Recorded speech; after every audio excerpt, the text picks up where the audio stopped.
I'm Ashley Evans. And I'm Jenna Zucchini. We're here with Soledad O'Brien, who's visiting Lynn University. She is the co-anchor of CNN's American Morning. Hi, Soledad. Hi there. Thank you for having me. Thank you for coming. We're all communication students, all aspiring to a career in the communication and journalism fields. Could you tell us a bit about how you started off? I started very humbly. My first job was removing staples from a wall, and then I moved quickly into coffee fetching and other very glamorous parts of the business. I really kind of worked my way up. I got opportunities. I mean, as much as coffee fetching sounds like a pretty lame start in a business, it allowed me to meet people and network with people and get to know people and get a reputation for being reliable, being somebody who, yes, I may not have been assigned to a certain reporter, but I was willing to run over and help him out. I would jump into the field and grab an interview if I had to. I really was just sort of all around helping people out, and that allowed me, when the time came and there was a PA position open, that I was the obvious choice because I just knew enough people and I had sort of proven that I was good and I was reliable. I moved from there to being an associate producer, and because at the time BZ was really strapped for cash, I was made an associate producer one day and a producer probably about 2 days later, which was probably the fastest promotion ever, but they just didn't have enough people and they needed somebody to be a producer. And I loved it. I worked really hard. I just sort of took every opportunity. I didn't get paid a lot of money, so in exchange I thought, there are people who had the mindset, I'm not getting paid a lot, so why would I bother? Why would I come in on the weekend? I'm not gonna get paid. My attitude was, since I'm not getting paid, I'm gonna get paid in experience and make this worth my while. And that ended up being a really good strategy because I got to do a lot of things and I got to have experiences when I was relatively young and be a producer or a field producer on specials that a lot of other people didn't get to do. And they were happy to make me whatever because I was free, and I was fetching coffee while I was producing. And it sounds kind of silly now, but really, if I had to pick something that was key to my success, it was that. It was just being really flexible, being really hardworking, and kind of just putting my time in and getting to know the business and learning from absolutely everybody. And how did you build up your contacts? A lot of it is just meeting people and helping people. I mean, everybody, there's always a dearth of employees, and sometimes people just need help. They just need, oh my God, could you just photocopy this for me? Or could you, run over there and grab this, or get me a cup of coffee? Or do you mind taking the guests down here? One answer could be, I don't work on your show, I'm really sorry. One answer could be, ooh, I really don't do that. I'm sorry, I don't take dry cleaning. That's not part of my job description. Or another answer could be, sure, yeah, happily, doing a good job. And I guarantee you, the person for who you help out, whether you're assigned to them or not, when you go back to them 2 weeks later and say, I've been working on scripts and I'm wondering, would you mind looking at one of my scripts and just giving me some feedback? Like that, would be happy to help you. Because that's how all businesses work. It's quid pro quo, and they're happy to help you, who's been a kid they can turn to and rely on for something as lame as fetching their dry cleaning and something as important as escorting a guest into the set. So I sort of, that was my networking, which was just really asking people favors and asking them to help me after I'd sort of proven myself.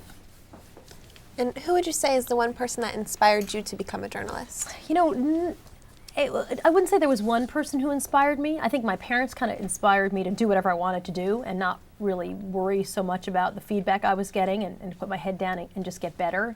I had a lot of time when I was new and I wasn't very good. And I never really, you probably should have, but it never really occurred to me to give up. If anything, I was overconfident. I just figured, okay, I'm going to get it eventually. And I did. I just sort of kept working at it.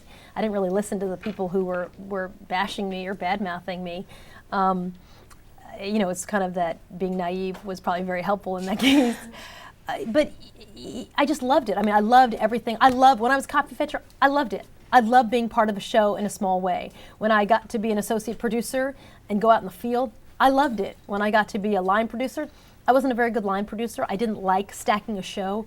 I much more like being part of doing the pieces, so I switched to being a field producer. When I went to the network and started field producing, it was the best time of my life. I remember I used to travel so much, and I was 23 years old. I used to have to mail my rent check in from wherever I was or FedEx it in because I never was home when it was due. And I just loved that lifestyle, but I always was growing my career at the same time and growing my skill set and trying to get better. And so it was never one person who I never said, oh, I want to be that person. But I would see what people got to do, and I think, wow, I could do that. I mean, that's what an opportunity. I think I could do that. And often I would find somebody, whether it was somebody in local news who was a mentor or Katie Couric, and say, I'm really struggling with how to deal with it tossed to me, or I'm really struggling with how to seem natural in my delivery, or I'm really having a hard time understanding, how to do a live shot. And I got great feedback from people because I was open to feedback, and that was 90% of it. Just saying, listen, help me, and I'm open to your feedback.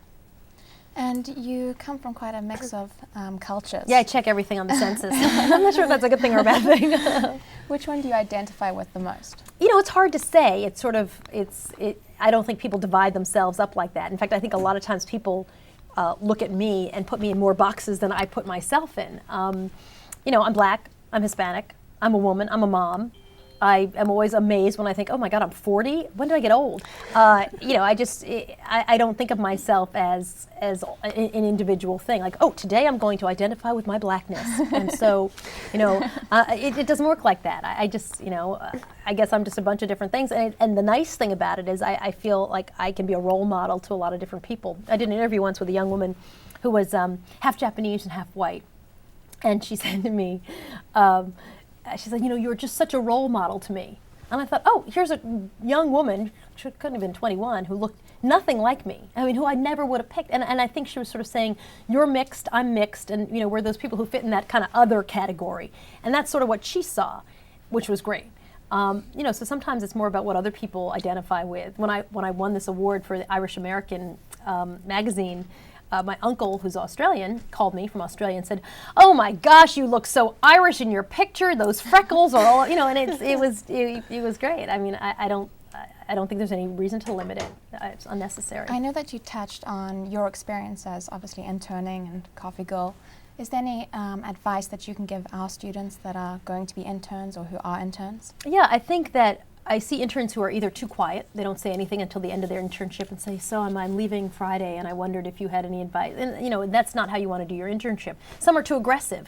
They think like, if I'm off Friday, could they fill in and anchor the show? And there's a happy medium. There's a way of being helpful and getting to know people and networking and introducing yourself and saying, listen, I'm leaving in half an hour and I noticed you were working on a project. Do you need me to help you? Do you want me to do some photocopying? Or seeing someone standing at the photocopy machine saying, if you're busy, I could do this. I mean, I'm not doing anything right now. And people appreciate that help. Often in the show, nobody really knows what an intern's doing, and so you hate to grab somebody for something. And so I find that when someone pops by my office and says, I just finished a project, do you want some help?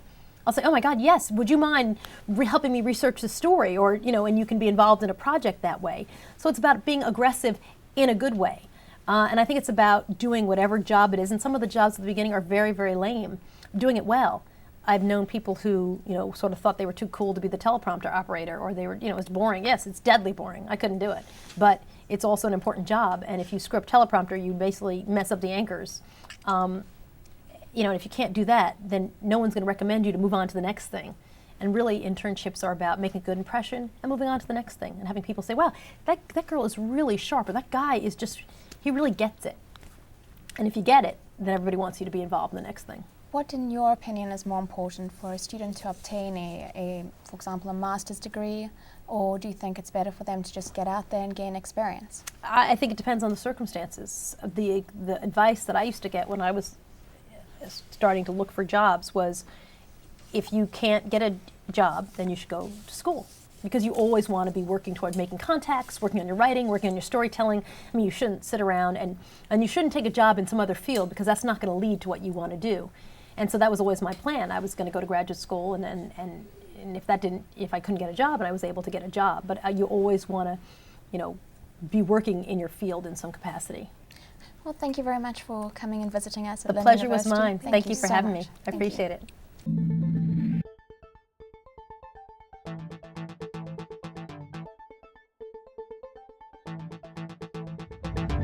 it.